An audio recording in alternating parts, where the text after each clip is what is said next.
اگر ماں جیسی ہستی زندہ ہے تو الحمدللہ لکھیں۔ اگر محبت کے 100 حصے کیے جائیں تو 99 حصوں کی حقدار ماں ہے۔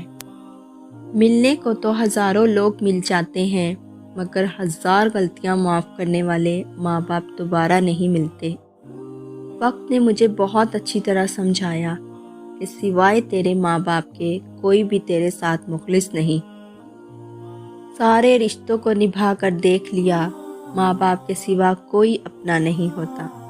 جو والد کی قدر کرتا ہے وہ کبھی غریب نہیں ہوتا، اور جو ماں کی قدر کرتا ہے وہ کبھی بد نصیب نہیں ہوتا۔ قیامت سے کم نہیں ہوتا وہ دن جس دن ماں باپ میں سے کوئی ایک نہیں ہوتا۔ اللہ تعالیٰ سب کے سروں پر والدین کا سایہ سلامت رکھے، آمین۔ اس سوکھی چھڑی سے بدتر ہے وہ اولاد جو بڑھاپے میں ماں باپ کا سہارا نہ بن سکے۔ جب رزق میں تنگی ہو تو غور کر لیا کرو کہ کہیں ماں باپ کے لیے دعا کرنا تو نہیں چھوڑ دی۔ ماں باپ دنیا میں سب سے بڑی نعمت ہے۔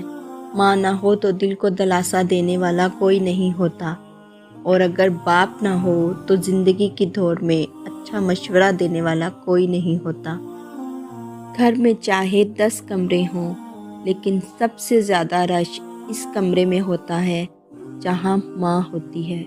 ماں وہ ہستی ہے جس کی پیشانی پر نور، آنکھوں میں ٹھنڈک، الفاظ میں محبت، آغوش میں دنیا بھر کا سکون، ہاتھوں میں شفقت اور پیروں تلے جنت ہے۔